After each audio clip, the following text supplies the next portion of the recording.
Olá a todos, sejam muito bem-vindos. Eu sou o Lucas Búfalo, esse é mais um Pode Ser. Aqui eu estou com a presença ilustre do grande advogado, Dr. Juliano Calegari. Doutor, muito obrigado por estar aqui, seja muito bem-vindo. Obrigado, Lucas. Eu que agradeço muito o seu convite por estar aqui. É um prazer. E, doutor, fala pra gente, como o senhor escolheu o direito e por que o direito penal? Tá. Eu comecei, na verdade, acho que a gente tem que voltar desde a época que eu estava lá na escola, assim, no ensino médio. Eu sempre gostei muito de humanas, sempre tive bastante facilidade com escrita. Então, eu, naturalmente, já pensava naquela época em seguir alguma coisa que envolvia isso, né? Escrita ou até qualquer outra área relacionada a humanas. No começo eu gostava de jornalismo, pensava em fazer isso, eu achava que era a carreira que eu iria seguir quando eu estava ali no comecinho do ensino médio. Mas depois, sem nenhum fator tão grande, eu acabei escolhendo o direito, né? Naquela época eu achava que tinha um pouco mais de mercado, que fazia mais sentido em termos de carreira, e eu acabei escolhendo o direito, mas não foi uma escolha que veio de, por exemplo, familiares, alguma coisa nesse sentido, né? Eu, na verdade, nem sabia muito bem o que fazia um advogado, o que faziam as outras carreiras jurídicas, como delegado, promotor, justiça, juiz, não sabia muito bem. Mas o fato é que eu entrei na faculdade de Direito e logo no início eu comecei a estagiar num escritório que atuava com cível, né? E eu até que gostava um pouco daquilo e eu não tinha em mente que eu iria no futuro seguir na carreira criminal.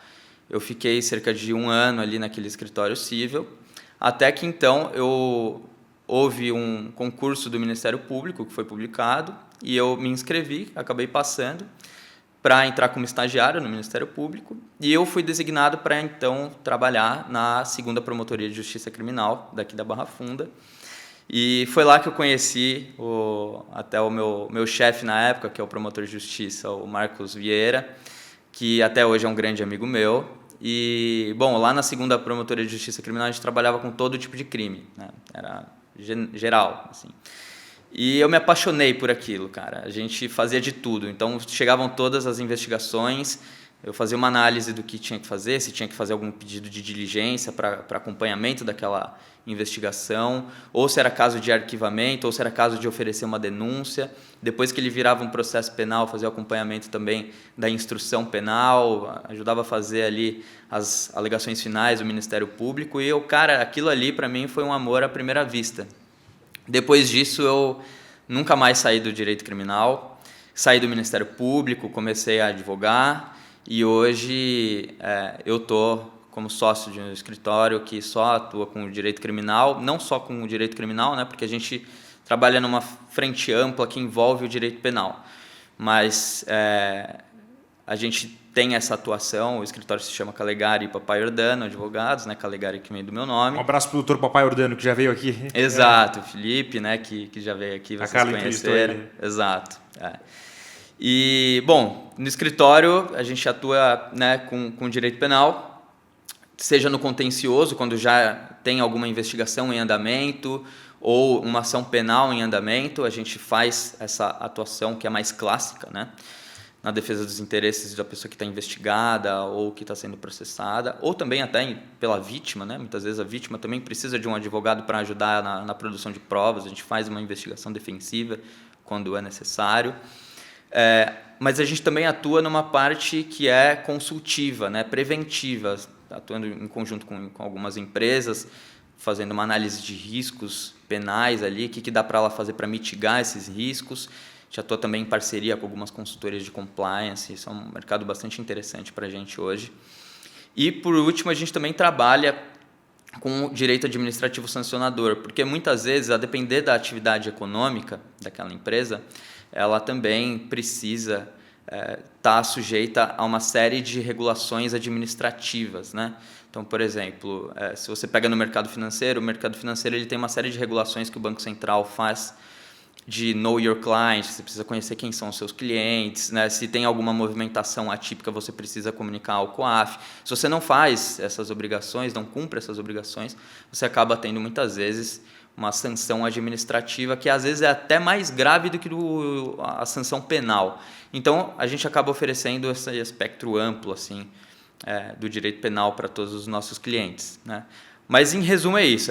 Esse foi o meu caminho para chegar hoje no direito penal. Bom, parabéns por essa trajetória maravilhosa, doutor. Obrigado, obrigado. E conta pra gente, doutor, o senhor está fazendo um mestrado agora, né? Tô. O mestrado, qual é a especialização? E conta pra gente, né? Por que o senhor escolheu essa especialização? Tá. Eu estou fazendo o mestrado em Direito Penal, lá na Universidade de São Paulo. O meu objeto de estudos é sobre o crime de evasão de divisas relacionado a operações com criptoativos, né? O que significa? O que é o crime de evasão de divisas? Aqui no Brasil, como eu estava te explicando até um pouco antes, aqui no Brasil a gente tem algumas regras para fazer operação de câmbio, né? O Banco Central estabelece ali alguns limites do quanto que você pode fazer, como que você pode fazer, qual que é a forma que você...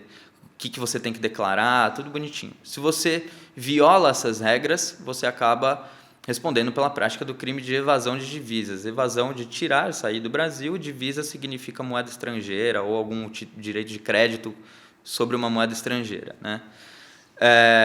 Quando esse crime ele foi criado, lá em 1980, na década de 80, né, 1986, não existia criptoativos, né, esse meio de pagamento fora do sistema financeiro, né, alheio à estrutura de bancos centrais e tudo. Então, o crime que a gente tem hoje, ele não consegue responder esse tipo de operação que usa uma tecnologia nova. A criptomoeda é a moeda internacional. Ela não se encaixa exatamente como moeda. A própria lei que hoje regula os criptoativos, ela fala que, ela deixa expresso que aquilo não se trata de moeda, né, moeda fiduciária, como real, dólar, tudo. Então, a gente tem um buraco aqui, a gente não sabe como responder. A minha dissertação, ela visa trazer algumas respostas, né? Primeiro, assim, antes delimitar o que são criptoativos, o que é evasão de divisas, o que é divisa, o que é moeda, o que é operação de câmbio, o que é depósito. E aí depois a gente saber se dá para adequar ou não, e se não dá para adequar, o que a gente precisa fazer? A gente precisa fazer uma nova lei? Ou não faz sentido mais ter esse crime? Enfim, a gente está nessa fase de descoberta ainda. E o senhor acha que deve ter uma nova lei para conseguir fiscalizar isso? Entrando um pouco de spoiler aqui, eu acredito que sim.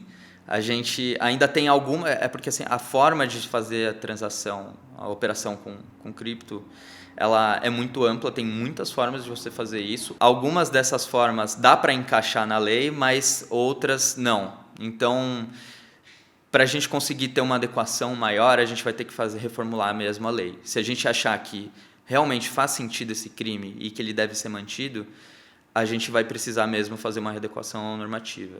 Então, eu acredito que essa vai ser mesmo a tendência, assim. E, doutor, falando, né, sobre, né, escândalos financeiros, fiscais, né, a gente teve o caso agora do Banco Master.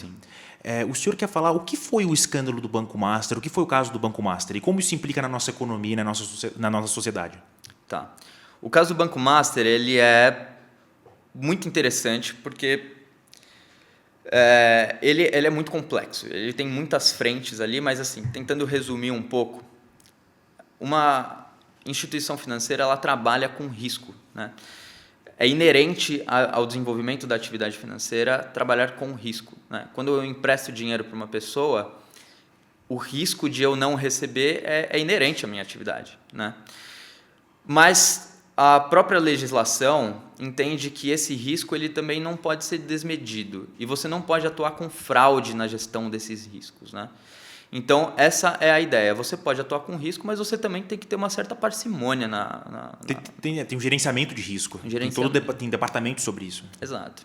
Como que funciona a atividade dos bancos, né? E principalmente aqui no que tange ao Banco Master? O banco ele faz um trabalho de intermediação financeira. Então, ele recebe dinheiro de uma pessoa A e ele acaba emprestando para uma pessoa B com uma remuneração maior. Ele tem que remunerar aquele A, porque o A está emprestando dinheiro para ele, entre aspas. E quando ele empresta para o B, ele vai ter uma remuneração maior para fechar a conta, porque ele também precisa ganhar dinheiro e ele precisa pagar o A. Como que ele faz essa remuneração? Ele faz por meio dos CDBs, que são certificados de depósito bancário, né? Então, o que ele faz? Ele emite papéis para o mercado público, para qualquer pessoa que queira investir dinheiro com ele. Então, vamos supor, a pessoa investe R$1.000 para esse banco. Esse banco ele fala, olha, eu vou te remunerar a uma taxa X por mês pelo dinheiro, essa função de você me emprestar esse dinheiro. Esse dinheiro que foi captado, ele empresta para o resto do mercado. É assim que funciona, muito simples. O Banco Master, ele começou como um banco pequeno e o mercado financeiro ele já tem os seus grandes players, né? É um mercado muito difícil de você entrar e ser competitivo. Então, para ele conseguir desbancar os rivais ali, os competidores dele, ele começou a oferecer uma remuneração para emitir papéis com remunerações muito acima dos competidores dele. Que eram carteiras de crédito que não existiam, né? Não, por enquanto não. Ele emitia um CDB... Ah, é só no CDB ainda. Com uma remuneração muito maior do que os outros. Então, se os outros ofereciam uma remuneração próxima à taxa Selic, ao CDI, ele oferecia 150% da taxa Selic, por exemplo. O que os competidores dele não tinham condição de fazer isso. E o que é o CDI e como que ele entra no contexto do CDB? O CDI ele é um certificado de depósito interbancário, né? Nesse caso, acho que ele entra menos força do que isso, porque os próprios bancos sim emprestam dinheiro, tem uma circulação de dinheiro entre os próprios bancos e o CDI vai entrar nisso. Mas quando a gente pensa no Banco Master, a gente está pensando mais em CDB, na verdade. E como que a conta não fechava? Era muito nítido, né? Porque, por exemplo, se eu emito um CDB a 150% da taxa do CDI, que pode ser a referência aí para a gente, significa que na ponta, eu como Banco Master, vou ter que emprestar para outras pessoas que querem pegar crédito comigo, fazer empréstimo comigo, a uma taxa exorbitante, muito maior do que os outros competidores, porque senão a conta não fecha para mim. O CDI da Selic é 105%, certo? Eu acho que é por aí. 105% e o Banco Master que estava oferecendo 180%, né? Era super inflado, né? Tinha casos que ele oferecia cerca de 180%. Então, assim, a conta não fechava. E aí, isso foi criando, assim, ele foi ganhando muito dinheiro, evidentemente, porque as pessoas viam que, o cara está oferecendo ali, o banco está me oferecendo uma remuneração muito acima dos demais, eu vou fechar com ele. E qual que era a jogada do banco aqui? Aqui no Brasil, a gente tem um fundo garantidor de crédito, né, que ele garante até 250 mil para essas operações. Então, quando eu compro um CDB, até 250 mil, esse fundo me garante um pagamento. Esse é o FGC, certo? Esse é o FGC. Se aquele banco quebrar, significa que eu estou garantido que aquele meu investimento vai ser pago. Isso que significa. O Banco Master oferecia esses valores exorbitantes e falava, pode ficar tranquilo. Se eu quebrar, você tem o FGC aqui garantido para você. Isso fez com que as pessoas tivessem confiança de comprar aqueles papéis, né? Mas o que aconteceu no fim das contas? Como já era até de se esperar, isso foi criando uma bolha que se tornou insustentável e o Banco Central acabou verificando que realmente não dava mais para ter a continuidade das operações do Banco Master e acabou decretando a liquidação extrajudicial do banco, o que significa, basicamente, em outros termos, uma falência do banco. Ele paga quem ele tem ali de credor, né? E o resto, se sobrar alguma coisa, não tem muito o que fazer. Muito semelhante a uma liquidação. Só que isso era o cenário inicial. Depois foi se descobrindo que o Banco Master, ele nessa bolha, ele justificava para o Banco Central que, na verdade, ele conseguia sim pagar aqueles credores dele, né? As pessoas que investiam e que estavam com aqueles papéis com uma remuneração muito alta, ele dizia para o Banco Central que ele tinha condição de remunerar todo mundo, porque ele tinha carteiras de crédito que lhe davam liquidez suficiente para pagar. Ele falava, não, assim, eu entendo, a gente está falando que a gente vai remunerar muito acima do mercado, mas eu tenho condição de pagar, então não tem problema. A princípio, se o Banco Central verificar que aquilo é verdadeiro, ele fala, não, está tudo bem, está tudo jóia. Se você tem condições de fazer isso, não tem problema nenhum. Não é proibido você emitir um CDB a um valor acima da Selic, do CDI. O próprio Galípolo, esses últimos dias, acabou fazendo uma declaração nesse sentido e ele está correto, não tem nenhum problema. O problema é que, na verdade, essas carteiras de crédito que ele tinha e que ele usava como justificativa para dizer que existia uma capacidade de pagamento não era exatamente verdadeira, né? Foi se descobrir ao longo dessa investigação que está em curso que essas carteiras de crédito, elas eram muitas vezes fraudulentas, elas não existiam, né? Ou elas não tinham a liquidez que se dizia que tinha. E só para ficar claro para os espectadores, doutor, o que é a carteira de crédito? Carteira de crédito significa um grupo de devedores do banco, né? O banco ele também é credor de uma série de pessoas.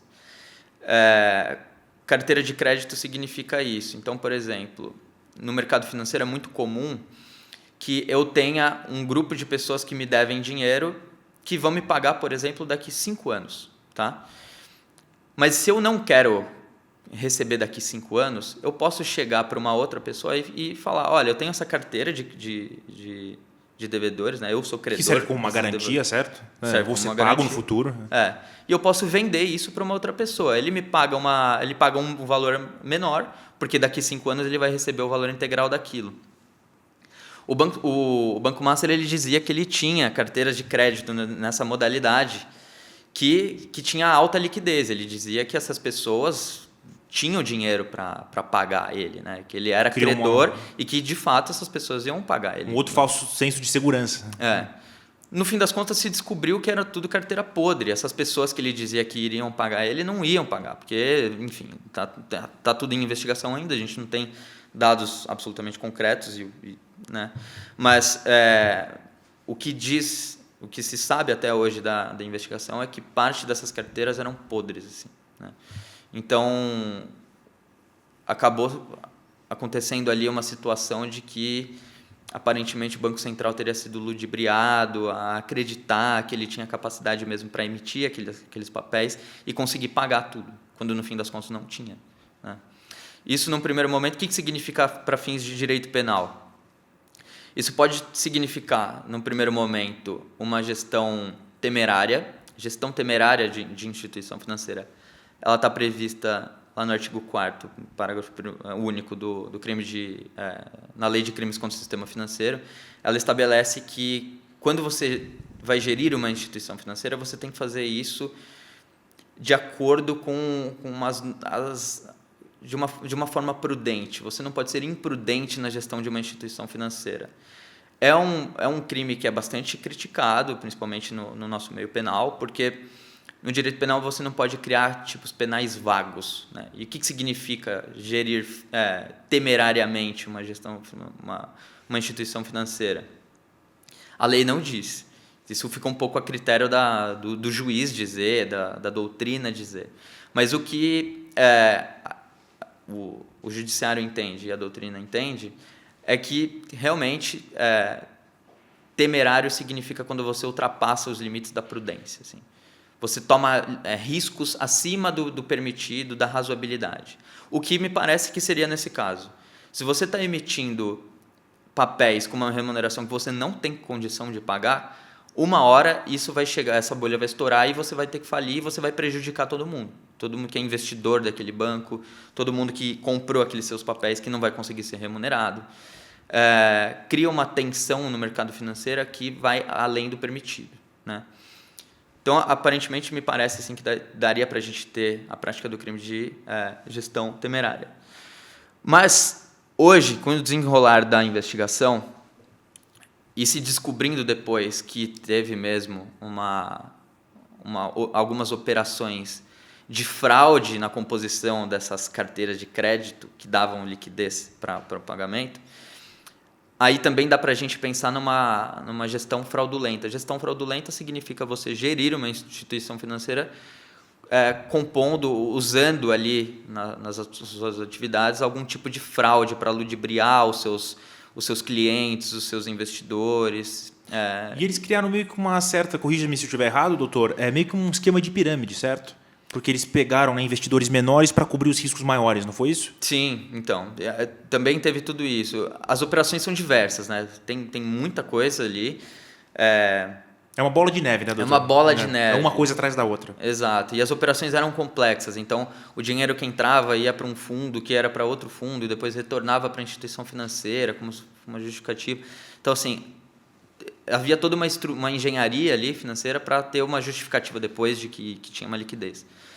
Mas, em síntese, é isso. Só que o problema também, ele não para por aí, né? Por isso que a gente fala que isso aqui é uma bomba gigantesca, né? Tem coisas sendo descobertas ainda. Né? Tem coisas sendo descobertas. Mas... Expandindo nessa... Perdão, doutor, pode ir. Não, assim, existiam algumas... Quando começou a criar essa bolha, o banco, evidentemente, ele precisava que dinheiro entrasse para que ele pudesse pagar aquelas pessoas que investiam iam tendo os vencimentos dos papéis. Então, ele tinha que ir pagando aos poucos, né? E ele precisava ter dinheiro para isso. Então, o que ele começou a fazer? Né? E as investigações vêm, pelo menos, dizendo isso, não estou dizendo que aconteceu ou não, mas é o que se diz das investigações. Que houveram alguns fundos que eram ligados ao poder público, né? Que acabavam fazendo investimentos de altos valores no Banco Master, né? E aí muito se desconfia. Será que houve algum tipo de conluio entre esses gestores desses fundos para colocar dinheiro público no Banco Master? Como no caso do Banco de Brasília? Também, no Banco de Brasília também. O Banco de Brasília acabava comprando, fazendo algumas compras de créditos que eram do Banco Master, que ele possivelmente sabia que era podre, para injetar o dinheiro ali e tentar salvar a pele de alguma forma do banco. Né? E o Banco de Brasília, se eu não me engano, teve um rombo de mais de 12 bilhões de reais, não foi? 12,2, se eu não me engano. Né? Em algum momento, o Banco Master chegou a comprar todo o Banco Master. Né? Ele iria assumir ali, então, todo aquele passivo, na verdade. E aí, hoje, se entende que pode ter alguma abertura para ter algum outro tipo de crime contra a administração pública, também como alguma corrupção, não sei. Dá para se pensar em alguma forma disso. A gente ainda está caminhando, está descobrindo tudo o que está acontecendo, mas aparentemente tudo indica que pode ter algum problema a mais do que simplesmente uma gestão temerária, uma gestão fraudulenta. E qual aspecto específico chamou a atenção da Polícia Federal para que a Polícia Federal entrasse no caso? Esse caso ele já vinha tendo uma tensão grande, porque realmente assim, você emitir os papéis muito acima da capacidade da prática de mercado já gerava uma dúvida da sua capacidade de pagar, porque é aquilo que eu tinha até te falado. Não fecha muito a conta. Se eu te dou uma remuneração para quem quer investir comigo muito alta, eu não vou conseguir do outro lado emprestar dinheiro para alguém com uma taxa muito alta, porque as pessoas não vão querer tomar empréstimo comigo. Não tinha retorno. Né? Então, assim, como que ele fecha a conta? Já existia uma dúvida no mercado financeiro. Falava, cara, como que eles estão conseguindo fazer isso? Então, já existia uma dúvida se aquilo era possível ou não. Né? A Polícia Federal já tem uns 2 anos, mais ou menos, que ele já começou a ficar atento com relação a isso. Para saber se tinha mesmo alguma prática de ilícito. A princípio, não houve nenhuma intervenção da Polícia Federal, não foi instaurado um inquérito logo no início, porque se entende que isso é função do Banco Central. O Banco Central que tem que fazer a supervisão ali das instituições financeiras. Se o Banco Central entende que está tudo ok, então está tudo ok. Né? Não existia nenhuma notícia de que tinha um crime de fato. Né? Mas eu acho que a coisa foi piorar quando houve, de fato, a proibição da compra do Banco de Brasília e depois a decretação da liquidação do Banco Master, porque aí se descobriu que, na verdade, não estava nada ok. Né? Tinha mesmo um problema. O que já se suspeitava se concretizou. Aí já não dava mais para esconder nada. Não dava mais para esconder, porque se tivesse tudo ok, o banco não teria sido liquidado. Então, a partir daí que houve, então, o início das investigações. E, doutor, agora que o STF colocou o caso sob o sigilo, né, como você acha como o senhor acha que o caso pode ser o andamento do caso agora? Quais vão ser os próximos passos agora que ele está sob sigilo? Quais novas coisas podem ser descobertas? O que o senhor acha nesse aspecto? Agora está em fase de investigação, então o que eles vão apurar, né? basicamente vai apurar se de fato todos esses papéis e as carteiras de crédito que davam liquidez para tudo isso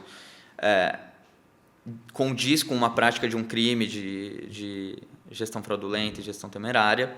Se sim, quem teve participação nisso? Se teve participação só de quem integrava aquela instituição financeira, o Banco Master, né? Ou se tinha participação de outras pessoas, como, por exemplo, essas pessoas que estavam dentro do Banco de Brasília, que comprou, supostamente, algumas carteiras podres, né? Ou de alguns outros fundos que também investiram ali com dinheiro público, sabendo que aquilo não teria um retorno, né? Porque o banco já estava prestes a quebrar, entre aspas. E aí você vai ter que fazer uma apuração de todas essas operações, se elas configuram crime e quem que estava envolvido. Ao final da investigação, o Ministério Público, que é o titular da ação penal, ele deve oferecer uma denúncia contra essas pessoas que se descobriu que tem alguma relação com crime ou não. Essa é a tendência. Hoje o inquérito ele tramita no Supremo Tribunal Federal, foi a partir de um pedido da própria defesa, né, dos investigados, porque supostamente uma das pessoas que estão sendo investigadas tem, acho que é um deputado federal, um parlamentar, e ele sendo parlamentar, ele tem a ação penal originária no Supremo Tribunal Federal. Então, se entende que a investigação deve tramitar por lá, caiu como um relator o Dias Toffoli, e o Dias Toffoli acabou, assim que ele recebeu a investigação, ele decretou o sigilo das investigações. Muito se critica por que tem que ter sigilo ou não, mas fato é que hoje está sob sigilo e se tiver alguma denúncia, a gente também não vai saber exatamente quando que isso vai acontecer, porque justamente a investigação está fechada para o público, né? E a longo prazo, o senhor acha que esse caso pode incentivar alguma mudança na lei? Como ele pode mudar o futuro do sistema brasileiro, do sistema financeiro brasileiro? Olha, na lei, eu não acredito que a gente vai ter uma mudança, pelo menos a curto prazo. Não acho que isso vai acontecer. Eu acho que pode ter, sim, um maior rigor do Banco Central, que já é rigoroso. O Banco Central ele não faz um mau trabalho na supervisão das instituições financeiras, mas pode ser que, sim, tenha um aumento do rigor, porque vai recair, de fato, uma crítica muito grande sobre por que o Banco Central acabou permitindo que uma instituição financeira atuasse dessa forma, tensionando tanto o sistema financeiro e usando, inclusive, o Fundo Garantidor de Crédito, né? Utilizando do Fundo Garantidor de Crédito como um instrumento de ter uma certa concorrência desleal, entre aspas, né? Porque ele sabia que dava essa garantia para os clientes que queriam comprar os papéis dele com uma remuneração acima do mercado, e ele acabava tendo uma vantagem com relação aos competidores dele. Então, eu acho que hoje pode ser que o Banco Central fique ainda mais rígido na fiscalização das instituições financeiras. E agora, voltando para o senhor, como foi o processo do senhor criar o seu próprio escritório? Junto com o Dr. Papai Ordano, como foi esse processo? Eu já conhecia o Dr. Felipe já há alguns anos, porque a gente é da área do direito penal, e a gente já era amigo também de alguns anos, assim. E eu trabalhava em um escritório, né? E eu decidi sair daquele escritório, e na época a gente estava estudando para entrar no programa de mestrado lá na USP. A gente acabou entrando junto, inclusive, foi muito bacana. E o Dr. Felipe, ele trabalhava já há alguns anos em consultoria de compliance internacional, voltada ao direito penal. Ele fazia o compliance de grandes empresas, como o Google, enfim, algumas outras empresas grandes. E no momento em que eu saí do escritório, eu acabei mandando uma mensagem para ele, falei, cara, eu acabei saindo, tal, só assim, sem pretensão de nada. E ele falou que ele também tinha saído da consultoria de compliance. E a gente já tinha alguns projetos de trabalhar junto há muito tempo. E a partir dali a gente pensou, vamos então fazer, acho que a gente consegue montar um escritório muito bom. Seria muito interessante a gente fazer um escritório de advocacia, né? E a gente levou adiante, abrimos o escritório e, bom, a gente tá tendo resultados incríveis. Assim, já. Parabéns, doutor. Legal. Uma decisão arrojada, né? Exato. Vamos abrir nosso escritório e, graças a Deus, está dando certo. Exato, muito legal. E como é que foi o processo, doutor, de trabalhar pro bono? Tá.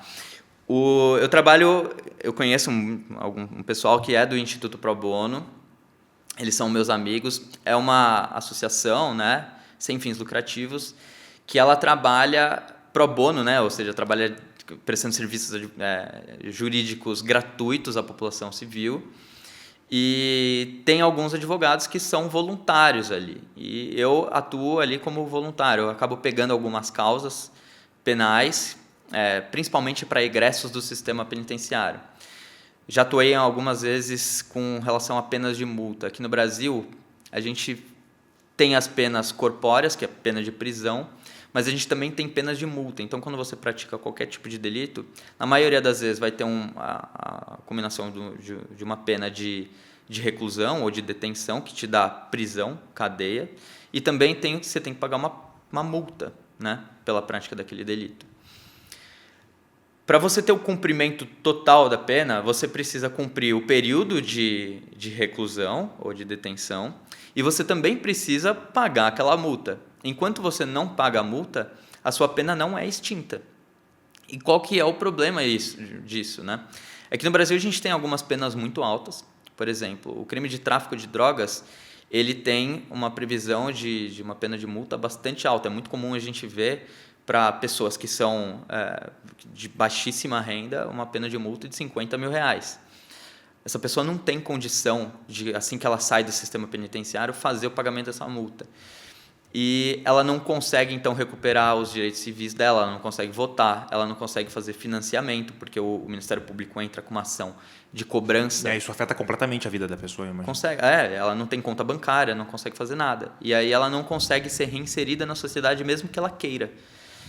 Hoje já existe uma tese de que se a pessoa é hipossuficiente, ou seja, ela não tem condição de pagar aquela pena de multa, ela pode ter a pena dela extinta sem o seu pagamento. Ela cumpre a pena corpórea, certo, da prisão, só que não a pena financeira. Exato. O juiz pode reconhecer, bom, então eu vou reconhecer aqui que você já cumpriu sua pena, não precisa pagar. Basicamente é isso. E lá no Instituto Pro Bono a gente tem uma atuação muito bacana que é de auxiliar essas pessoas, né? Quem são egressos, né? Que saíram do sistema prisional e não tem condição nenhuma de pagar a pena de multa, a gente acaba fazendo uma atuação gratuita, faz o pedido na justiça para que o juiz reconheça, isso é bastante legal. Nossa, que legal, doutor, parabéns por esse trabalho. Eu já peguei alguns casos bastante interessantes até no Pro Bono. Teve um caso que foi perto do Natal. O rapaz ele já tinha cumprido a pena dele há alguns anos. Ele tem uma família constituída, ele já trabalhava e ele usava a conta bancária dele normalmente. Só que o Ministério Público entrou com ação de cobrança da pena de multa e ele teve todo o salário dele bloqueado, muito próximo ao Natal. E aí a gente recebeu essa demanda, né, pelo Instituto Pro Bono, e eu entrei na época, eu estava no plantão, né, porque era próximo do Natal, já tinha começado até o recesso do judiciário, e eu fiz o pedido liminar para desbloqueio das contas bancárias dele, porque o cara não tinha nem como sustentar, não tinha como comprar comida para o Natal, para fazer a ceia de Natal, porque só ele trabalhava, a esposa era do lar, né, e tinha mais 3 crianças para sustentar. E aí consegui ter o desbloqueio, depois o próprio Ministério Público reconheceu que ele não tinha condições, a gente fez isso comprovadamente, né? E depois ele teve a pena de multa dele extinta, né? Sem que ele tivesse que fazer o pagamento. E foi um caso que o cara é super agradecido, assim. É legal, precisa a gente ter além de ter ajudado ele, né, doutor? O senhor ajudou a família dele, a esposa mais os 3 filhos. Pois é, que não tinham nada a ver com aquela situação. Exatamente. Né? Quem trazia comida que iam acabar sofrendo. Exato, iam sofrer. Né? E assim, ele que trazia comida para dentro de casa. Então, era uma situação muito delicada. Ia colocar toda a família numa situação de vulnerabilidade muito grande ali por causa disso. Mas esse é o Instituto Pro Bono, são grandes amigos, adoro o pessoal de lá, então queria até mandar um beijo para o pessoal do Pro Bono. E doutor, agora focando na graduação do senhor, o senhor escreveu um TCC sobre abuso sexual infantil, certo? Foi. O senhor quer falar como que o senhor chegou nesse tema, o que te impactou nesse tema? Tá. Nessa época, eu trabalhava no Ministério Público, né? Eu estagiava no Ministério Público, e eu me deparava bastante com esses casos de crimes sexuais. A gente não trabalhava com todo o processo criminal, chegavam mais as investigações e a gente remetia para os setores que cuidavam disso dentro do Ministério Público, mas eu recebia bastante desse tipo de coisa, e isso me deixava bastante intrigado. Naquela época também, mais ou menos, foi mais ou menos a época em que começou a pensar a criação do crime do crime não, da lei de depoimento especial de crianças e adolescentes que são vítimas ou testemunhas de abuso sexual, né? Não só abuso sexual, mas abuso de uma maneira geral, violência de uma maneira geral. E eu achava muito interessante essa discussão desde sempre, porque antes da lei, a criança ela era submetida a uma violência sexual, e quando se descobria isso virava uma investigação, ela passava por um processo que a gente chama de revitimização. Ela era chamada para ir na delegacia para contar o que aconteceu com ela. Muitas vezes, na maioria das vezes, são parentes, pessoas que são de uma grande proximidade da família. Tem acesso à criança. Tem acesso à criança, tem um valor sentimental envolvido ali, uma questão de traição também, assim, porque são pessoas que são próximas dessa criança, né? Ela tinha que mais falar do que tudo tinham que proteger a criança, não fazer isso. Exatamente, exato. Essas crianças elas eram submetidas ao ambiente de delegacia, com pessoas que na época não tinham um preparo para fazer esse tipo de pergunta. Depois que virava uma ação penal, ela ia ao fórum, muitas vezes ficava no mesmo ambiente que o agressor, tanto as partes ali, o Ministério Público, advogado, advogada, juiz, juíza, acabavam fazendo perguntas muitas vezes inadequadas para aquela criança, fazendo com que ela tenha que relembrar aquele processo traumático, e isso gerava uma revitimização. Essa lei do depoimento especial, ela acabou revolucionando isso. Isso nasce primeiro como um projeto de um juiz lá no Rio Grande do Sul. Ele pegou uma sala no fórum que ele trabalhava, nas áreas criminais que ele trabalhava, e ele convidava psicólogas e assistentes sociais para fazer uma entrevista humanizada com aquela criança. Então, ele não permitia com que os advogados e nem ele mesmo fizessem perguntas diretas para aquela criança, mas as perguntas deveriam ser repassadas a esse psicólogo, né, esse assistente social, para que ele fizesse de uma maneira adequada, sem traumatizar de novo aquela criança, sem que ela passasse aquele processo de revitimização. Isso virou quase como um projeto piloto que fez isso se tornar a lei de depoimento especial. E o meu trabalho do TCC, na época da faculdade, foi exatamente sobre isso, né? Descobrindo como que funcionava esse processo de revitimização com as crianças, se essa lei de fato ela cumpre esse papel de evitar esse processo de novo, se isso interfere em alguma maneira na colheita da prova, na utilização dessa prova para fins de processo penal, se ela é capaz de gerar uma credibilidade para a condenação de uma pessoa que está sendo acusada por esse tipo de crime, tudo. E foi, esse é o meu tema do TCC na época. E como o senhor acha que esse tema muito delicado entra na internet? Porque aqui no canal a gente é muito dedicado com a questão do Discord, todos os crimes do Discord. O que o senhor acha de toda a questão do Discord e como a gente pode resolver isso no mundo digital? Pois é, esse é um grande problema, né? A internet hoje ela é muito democrática, então todo mundo tem acesso. O Discord ele é um meio de contato, né, entre muitos jovens, né, acabam usando o Discord para fazer ali quase como umas lives, né? Eles acabam entrando em uns canais e que ficam se comunicando por ali. A gente acaba vendo, e até o próprio delegado-geral de polícia, o Arthur Dian, numa reunião que a gente fez recentemente, que eu estava junto com ele, ele acabou relatando que houve um aumento muito grande de investigações que se deparam com esses casos de crianças e adolescentes que, por meio do Discord, né, eles acabam combinando algumas práticas ali de automutilação ou mutilação de animais e de violência entre si. Às vezes existe a participação de maiores de idade, né, mas também jovens, cerca de 18, 19 anos, mas também há muitos casos de participação só de crianças e adolescentes. As vítimas, sempre crianças e adolescentes. Sempre crianças e Quase adolescentes. sempre no Discord. E, assim, não existe uma motivação por dinheiro, nem por fama, é simplesmente por ver uma maldade ali, né? De ver a pessoa se mutilando, tudo. É um sadismo puro. Sadismo puro, acaba se aproveitando até muitas vezes da fragilidade psicológica. São crianças que muitas vezes, enfim, são crianças, né? Não estão nem 100% formadas ainda, né? Aproveita-se dessa posição para fazer com que elas achem que elas de fato têm que se mutilar, têm que pegar animais que estão em casa ali e fazer as maiores maldades com elas. É muito triste mesmo.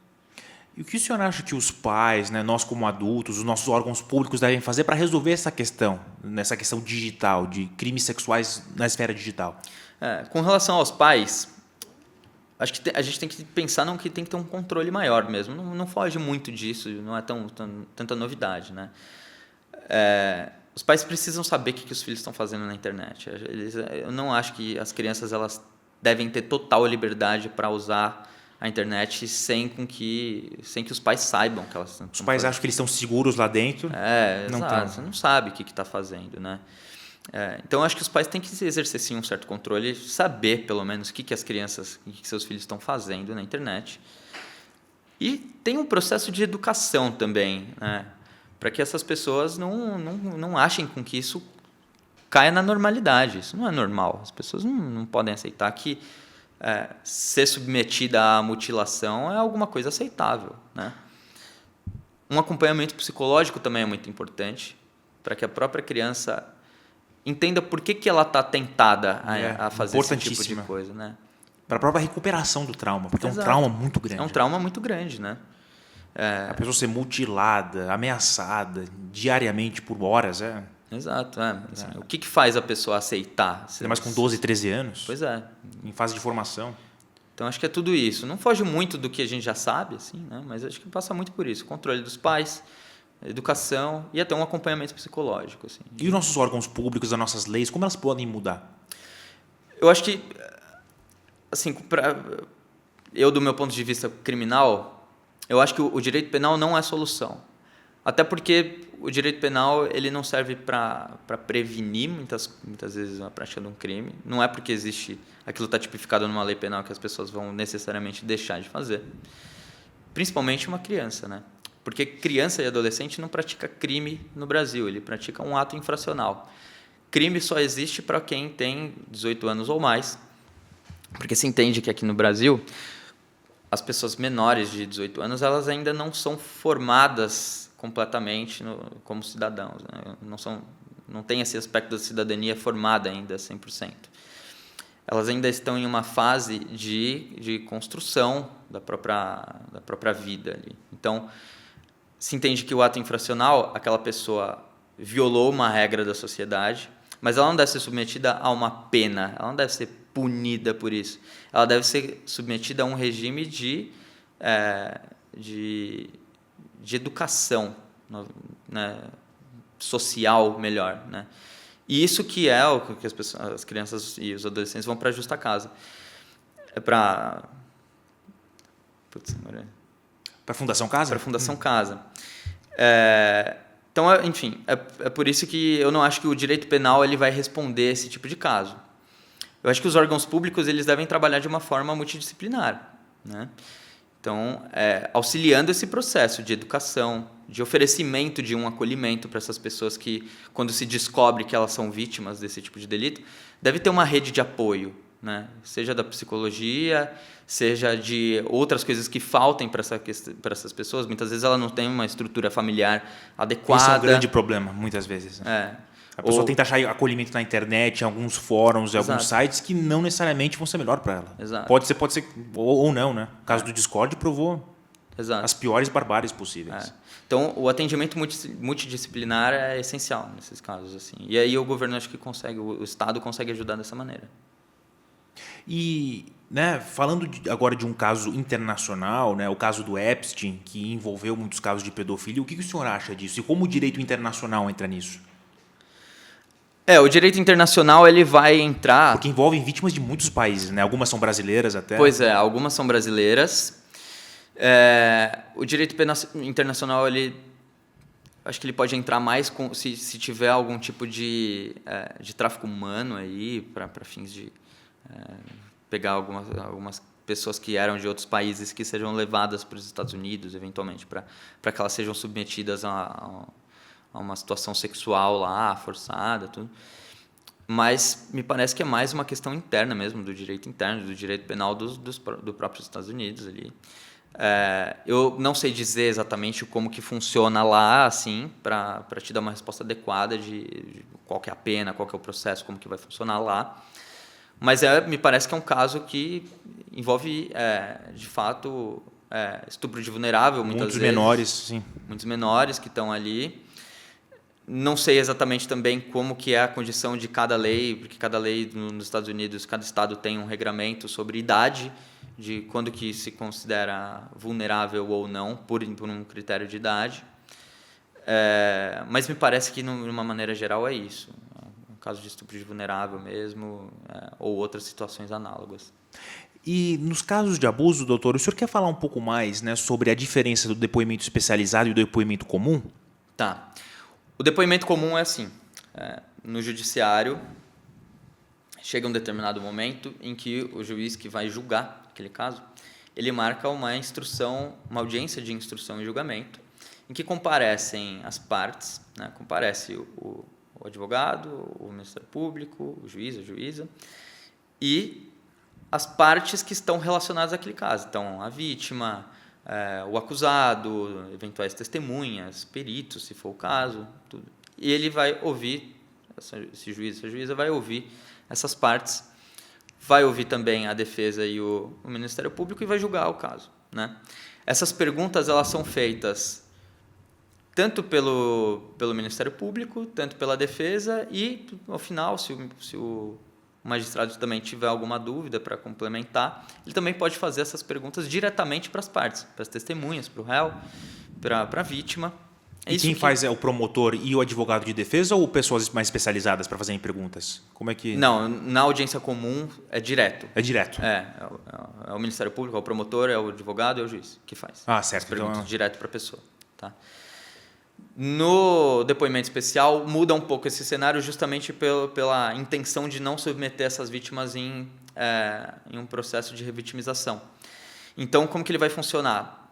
A gente não faz mais a pergunta direta para a vítima, para a criança e para o adolescente. Esse adolescente ele é colocado em uma sala reservada, que tem uma comunicação com a sala de audiências.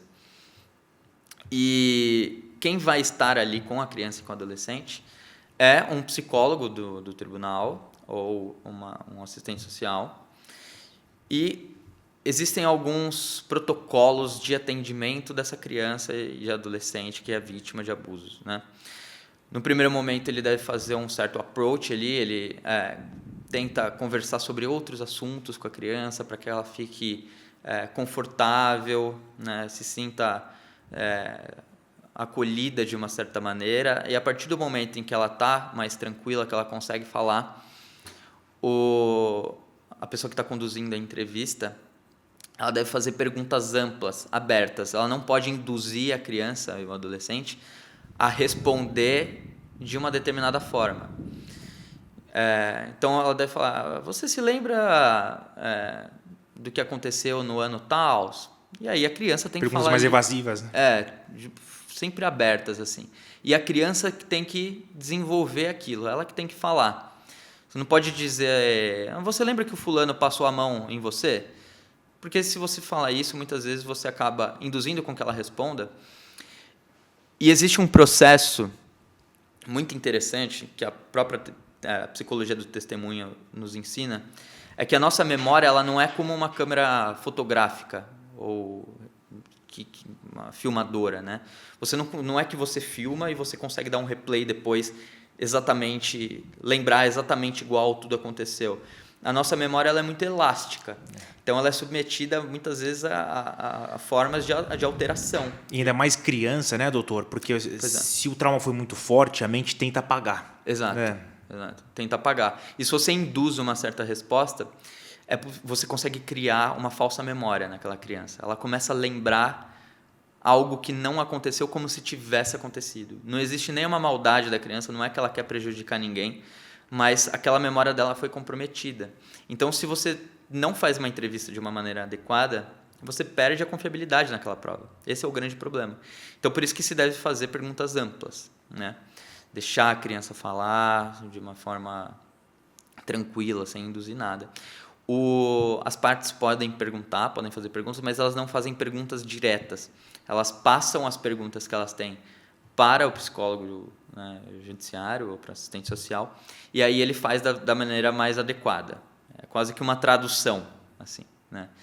Isso é assim que funciona na prática o depoimento especial. Aqui em São Paulo existe um setor do judiciário, né, que é só São Paulo, digo, cidade, né, que é só disso, que se chama Sanctus. É um setor que trabalha só com esse tipo de delito e que tem um preparo, tem estrutura só para fazer esse tipo de audiência.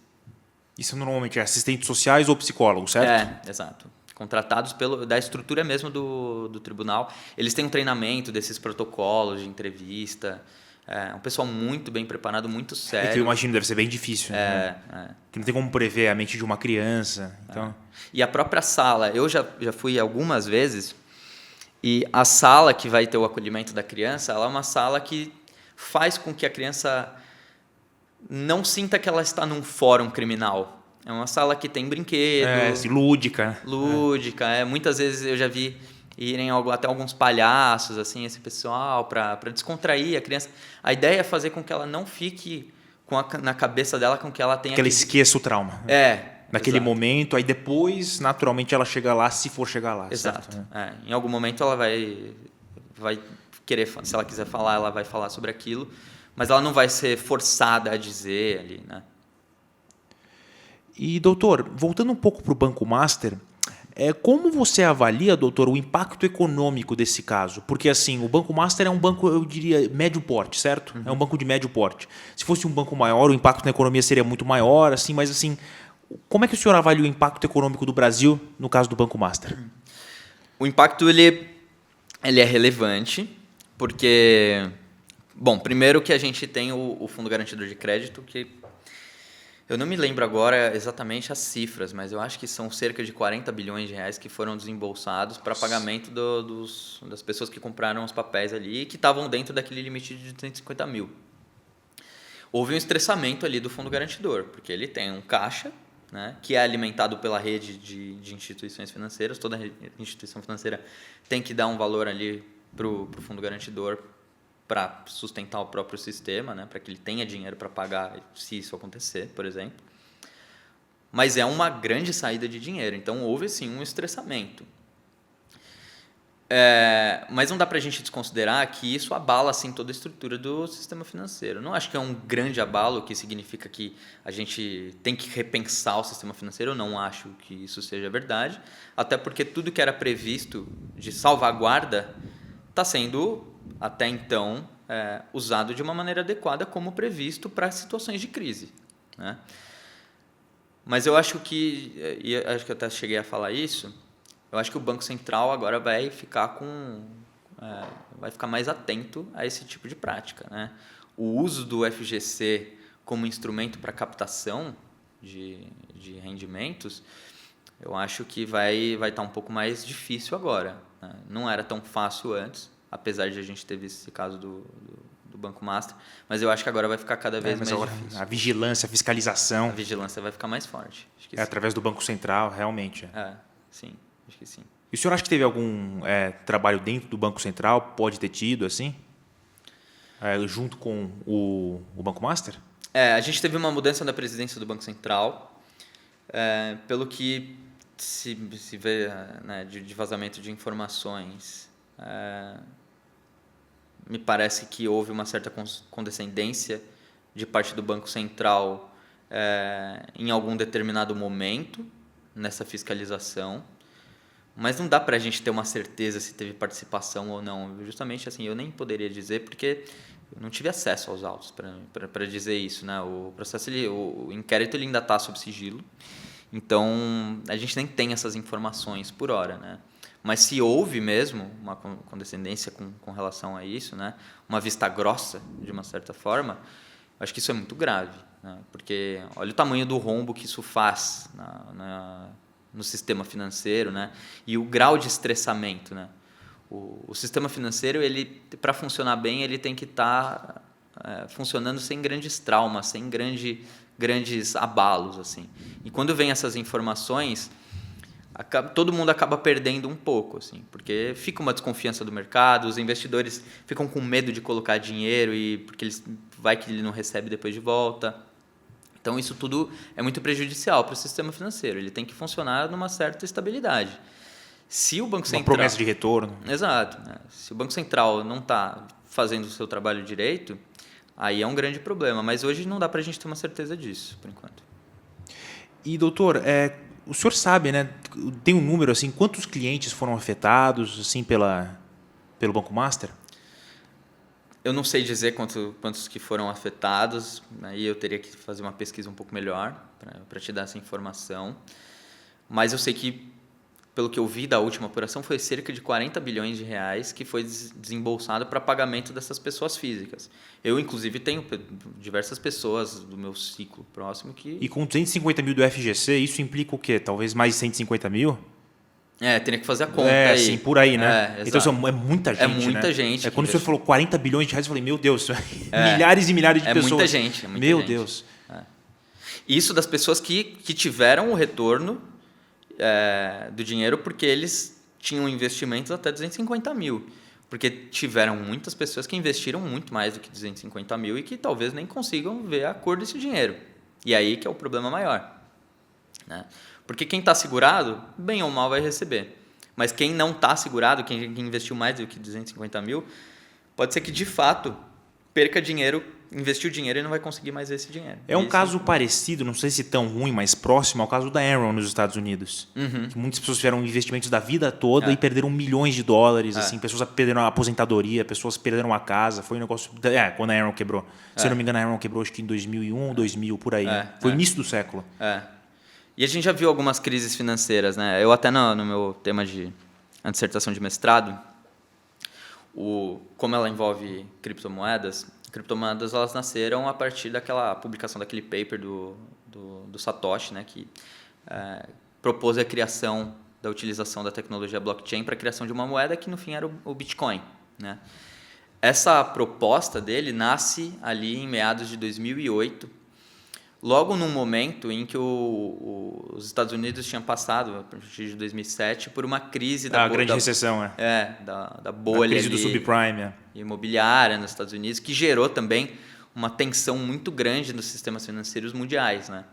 Então, você vê que até a nível global, quando a gente está em situações de tensões muito grandes, de um estresse muito grande do sistema financeiro, as pessoas começam a buscar por alternativas. Procurar uma nova via. Fala, cara, não dá para ficar aqui. A gente precisa ter alguma coisa mais segura. Não, em 2008, muita gente perdeu a crença no sistema financeiro. Foi. Assim, exato. Novas alternativas foram encontradas. A criptomoedas foi uma delas. A criptomoedas, por isso que ela cresceu tanto, né? Justamente, porque ela está separada, ela está alheia a esse sistema financeiro, né? Então, doutor, com o crescimento de transações digitais, com o crescimento de criptomoedas, né, o dinheiro físico está reduzindo cada vez mais. E o senhor acha que no futuro, assim, no futuro de longo prazo, daqui a 50 até 100 anos, no próximo século, criptomoedas vão ser a norma?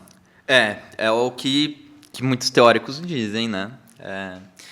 Hoje tem um fator muito interessante, que essas criptos, elas têm o Bitcoin, né, criptomoedas que são utilizadas para pagamento, elas têm uma característica muito própria, que é uma grande volatilidade. Porque elas são muito novas, elas nasceram em 2008, né, elas ainda não têm uma ampla regulação ao redor do mundo, tem um cenário de incerteza relacionado a ela. Muitas vezes, quando tem qualquer tipo de notícia, por exemplo, vamos supor, hipoteticamente, a União Europeia fala que ela vai regular as criptomoedas lá. O valor dela já começa a balançar porque o pessoal fica com medo do que vai vir daquela regulamentação e tudo, né? Então, elas são altamente voláteis, né? Só que o sistema blockchain, ele é revolucionário porque, para além de você não depender de nenhuma verificação de Banco Central, de nenhum órgão regulador e nem precisar da criação de ninguém, ele é muito seguro. né? Porque o próprio sistema de criptografia interligada, ela faz com que a gente tenha uma grande certeza de que não vai haver fraudes naquelas transações. E é descentralizado também, né? Exato, né? Descentralizado significa que a apuração, como que funciona o blockchain, no fim das contas, né? O blockchain, ele é uma tecnologia de transmissão de dados criptografados, né? E que ele vai funcionar como uma cadeia, né? Em blocos, né? Então, essas transações elas vão sendo validadas por meio de cálculos matemáticos, e esses cálculos matemáticos eles são feitos por uma coincidência de outras pessoas. Ele é público, as pessoas podem ver aquela cadeia, aqueles cálculos, e podem fazer a validação daquelas transações, né? Ver que realmente aquelas contas que dão a validade da transação, elas são íntegras. Aí não tem como ter fraude. Né? Não tem como ter fraude. E como ela funciona num sistema de cadeia, não dá para você mudar só uma parte da blockchain, você teria que mudar tudo, e não dá para fazer isso, assim, é matematicamente praticamente impossível fazer um negócio desse. Então ele acaba sendo muito seguro. Você não precisa ter a regulação, a supervisão de um banco central para ter confiança naquilo, porque o próprio sistema por si só é muito confiável. E ele é barato, né? Porque justamente você não precisa remunerar ninguém, nenhuma instituição financeira, ninguém, nenhum o Estado. O sistema, ele por conta própria, ele funciona com baixo custo, né? Então, o que as pessoas começaram a descobrir? Que seria o ideal a gente usar essa estrutura, essa tecnologia, só que para superar esse problema da volatilidade, dá para a gente criar criptoativos que sejam vinculados a algum outro ativo, como, por exemplo, o dólar, o ouro, esse tipo de coisa. E esse tipo de criptoativo ele se chama stablecoin.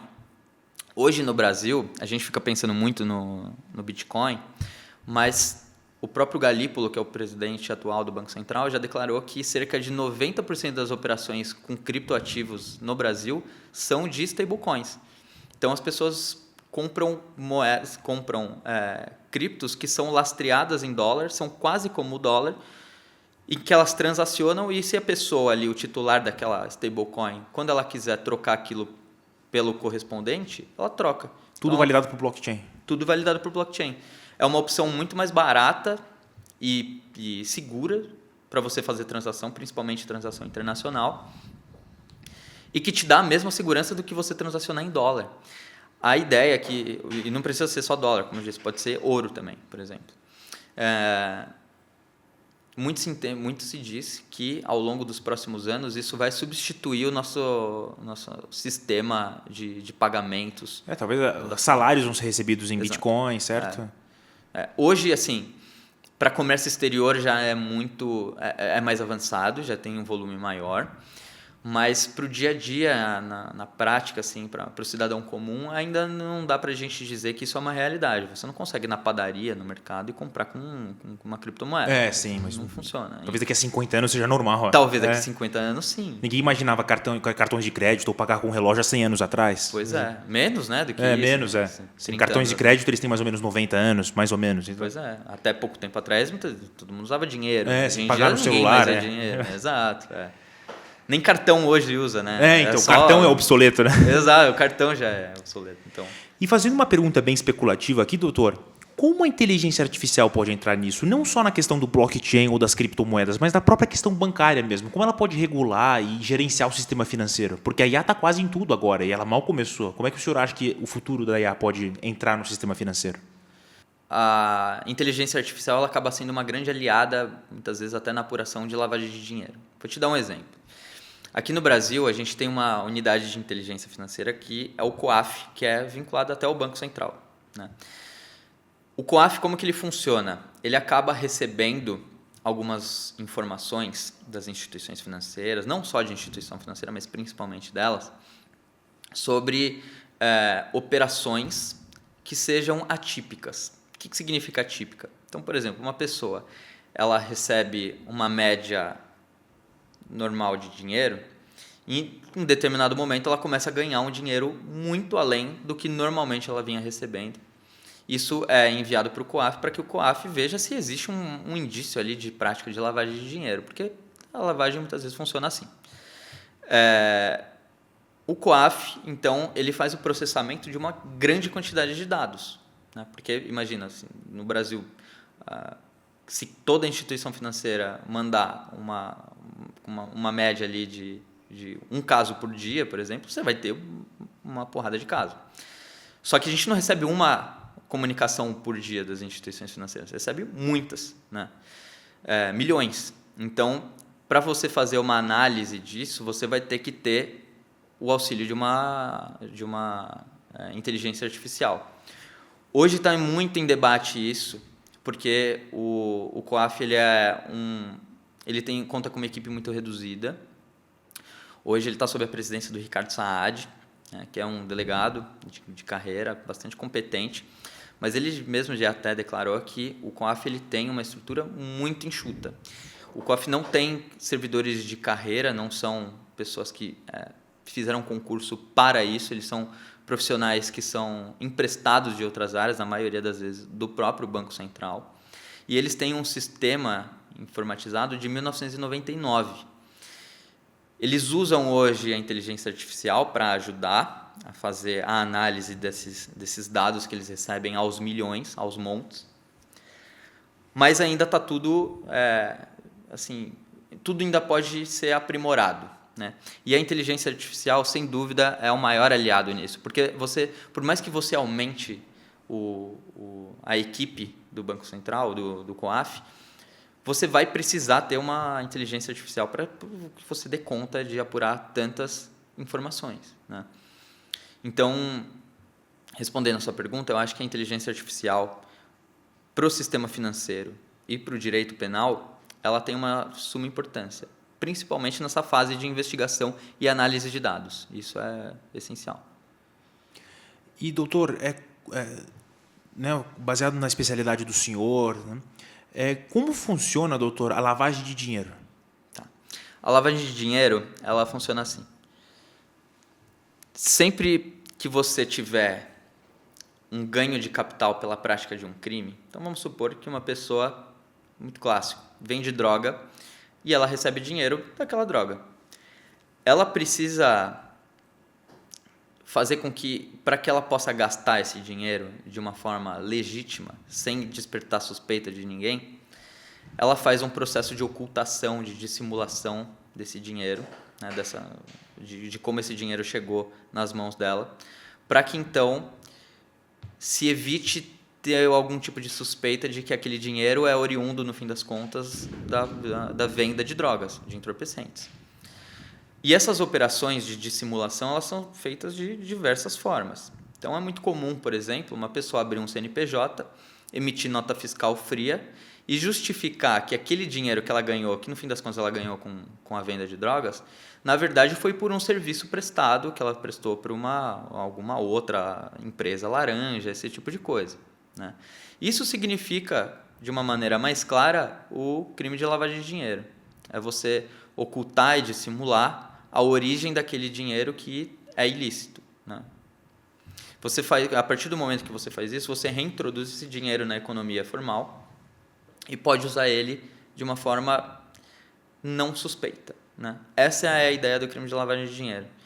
O crime de lavagem de dinheiro, ele surge a partir do momento em que até os Estados Unidos começa a fazer uma política de guerra às drogas, né?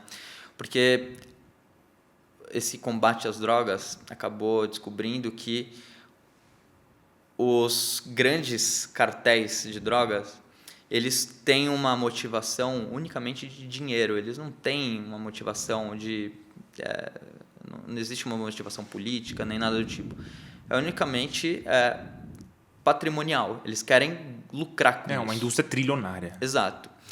Então, como que a gente faz o sufocamento disso? Como que a gente evita com que essas pessoas comecem a achar isso vantajoso? Bom, então começou a se pensar em punir essa outra prática que é decorrente do tráfico de drogas, né?